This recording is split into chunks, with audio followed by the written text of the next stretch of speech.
Lofton, Elaine Lofton, Taylor Terry, and Solis Watson.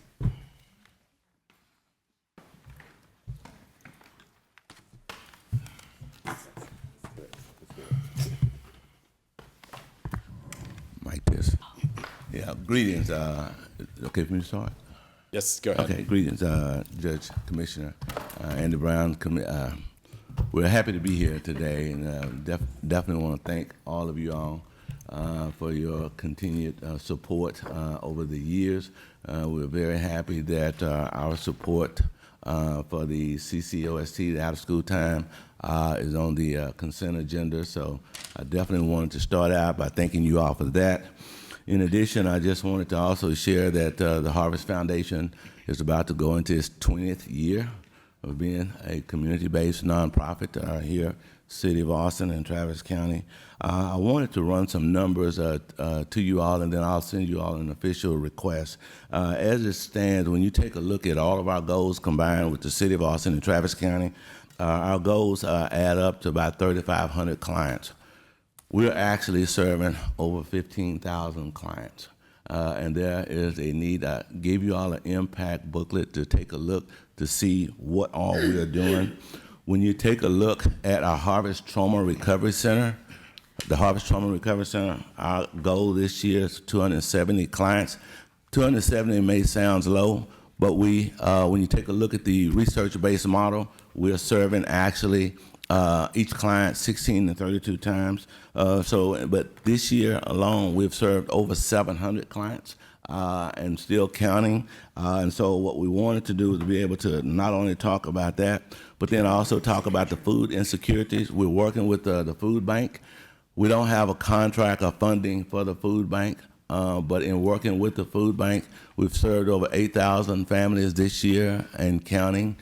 We have a number of other agencies or corporations that's giving us food, but the concern there is that we actually have no funding for staff to run the logistics of a food bank, though we've served over 4,000 and the number is continuing to climb. I also wanted to say that over the years, when you take a look at the number of counseling sessions that we are actually serving each year, it's pretty close to 7,000 counseling sessions per year. And the sad reality of it is that currently our funding only lasts for 2026. We have zero funding on the books for the Harvest Trauma Recovery Center. We are the only trauma recovery center in the state of Texas, and so we would like to be able to talk more to see how the Harvest Trauma, y'all funded it last year. This year it's being funded through the feds, and so once this funding is up, there is no funding on the books for the Harvest Trauma Recovery Center, and so we're trying to make sure that this resource is not taken away. Currently, other than the CCOST funding that's coming from Travis County, our funding from Travis County is $275,000. Judge, that was 3 minutes. And although we appreciate that, so I would like to have another conversation to talk about funding for the ongoing of the Trauma Recovery Center, the food insecurities, and thank you. I just want to leave you one thing. Maynard ISD is making preparations for us to utilize one of their facilities for the distribution of food, and we'll talk about that because we have tons of food coming in. Thank you. Thank you very much. Thank you all. Thank you for your work. Good morning, Judge and Commissioners Court. My name is Elaine Lofton. I'm with the African American Youth Harvest Foundation. We are the proud home to the Raising Travis County Out of School time, and we're also a part of the Youth Development Creator to Contributor Expansion Program in the Harvest Trauma Recovery Center. I first want to thank you for your partnership, your team, your support. It has been wonderful working with the Travis County team. Your support helps young people stay connected to school, build social emotional skills, and set real goals for college, careers, and life. We see it every day. Students showing up, catching up, and stepping up because they have safe spaces, mentors, and enrichment both in and out of school. At the Harvest Trauma Recovery Center, now entering into its 3rd year, We've served over 1,500 clients since inception, providing trauma-informed counseling and wraparound care. Our first year goal was 120. Our second year goal was 270, but when you calculate that up of what we've served in total with the 2 years over 1,500, that surpassing those numbers shows both the urgent need and the community's trust. Clients receive 16 to 32 visits, enough time to stabilize, rebuild, and thrive. Families report fewer crises, improved school engagement, and greater overall stability. The impact is measurable: reduced emergency room visits, fewer law enforcement calls, and stronger family connections. For every dollar invested, the community saves several more in crisis response and system cost. This is prevention at work, and it's changing lives across Travis County.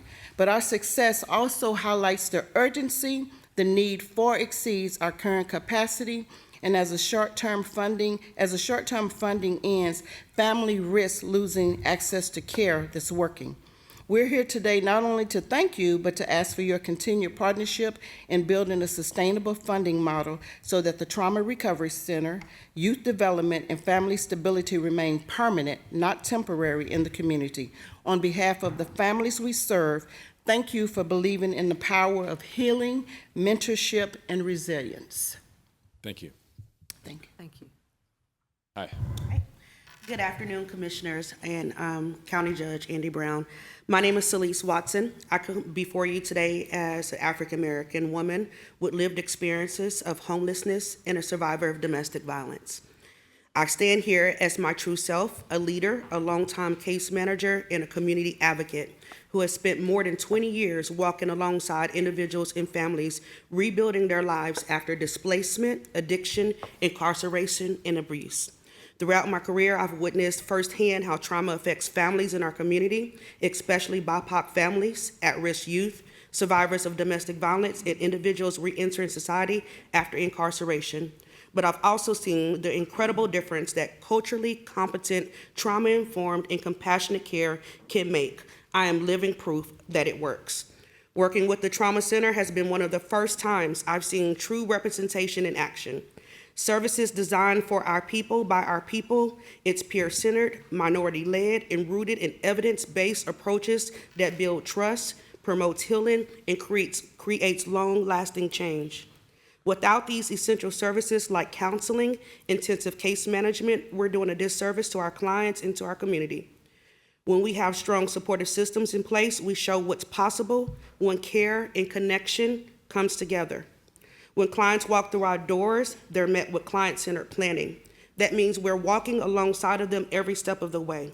We know the trauma associated with individuals who are homeless or at risk, living with serious mental illness, medical conditions, or co-occurring substance use disorders is very grand. Without the right support and compassion, we will continue to see cycles of recidivism and despair.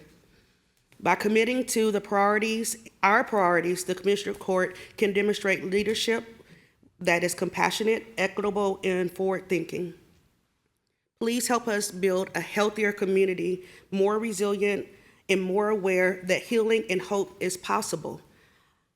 Without services like food pantry, mentorship, case management, and overall support for the community, we are failing the system.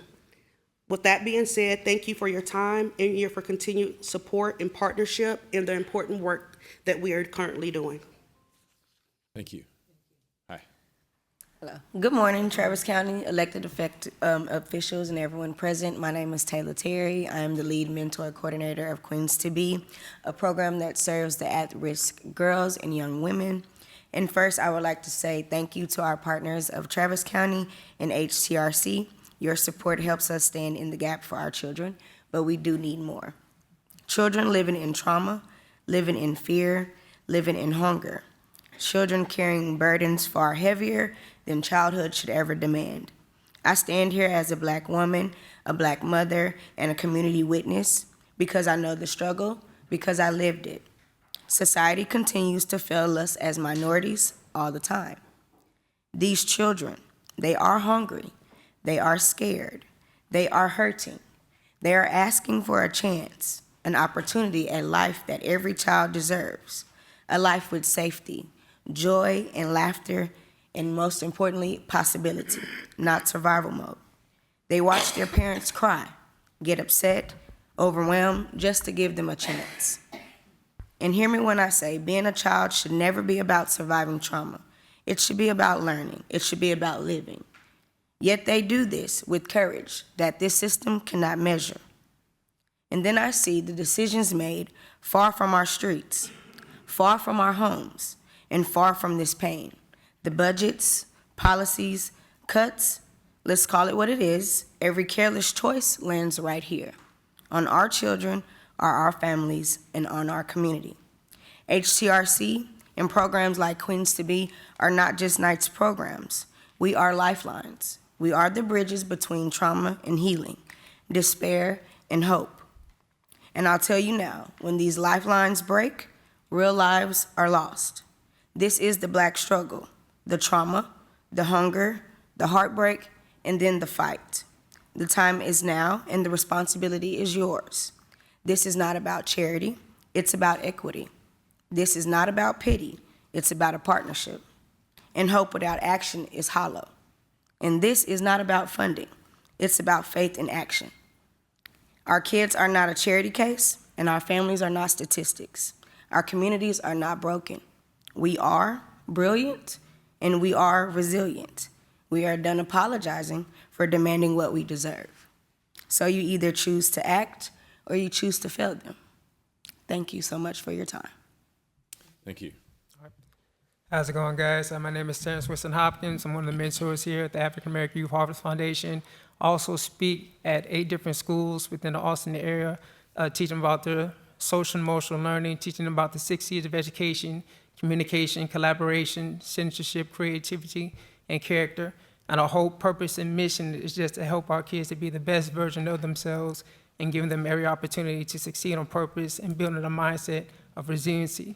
There's a saying that we live by that if life doesn't challenge you and doesn't change you, and transformation comes with the mind.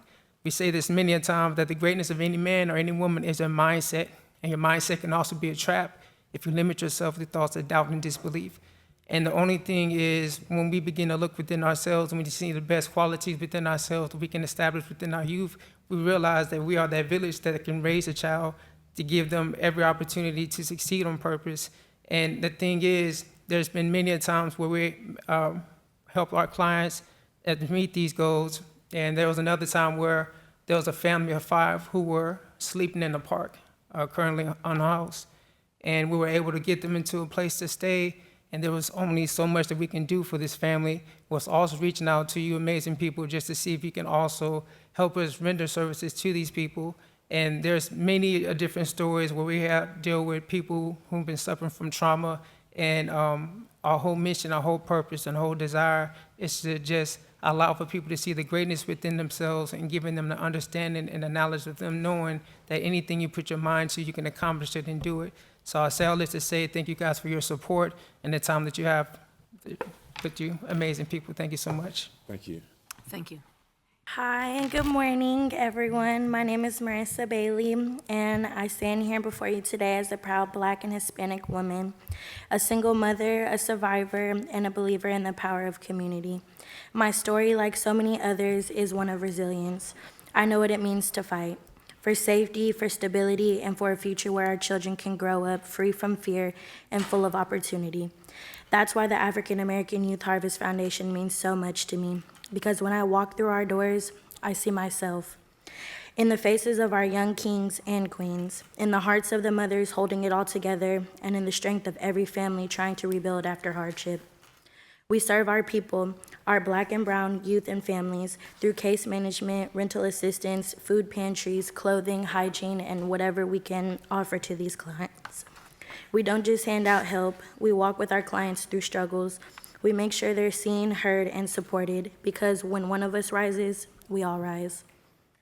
And in this climate we're living in today, a world filled with uncertainty, division, and struggle, our work has never been more urgent. Our children are growing up watching systems fail them, but we are here to remind them they are not forgotten.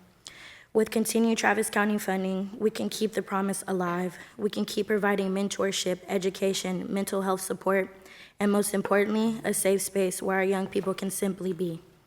A place where our Black and brown girls and boys can dream without limits and know they are worthy of every good thing this world has to offer. Because this isn't just about programs, it's about purpose. It's about breaking cycles and building futures. It's about showing the world the power of unity, love, and community care. So today I speak not only as an advocate, but as living proof of what happens when community meets compassion. With your support, the African American Youth Harvest Foundation will continue to harvest hope.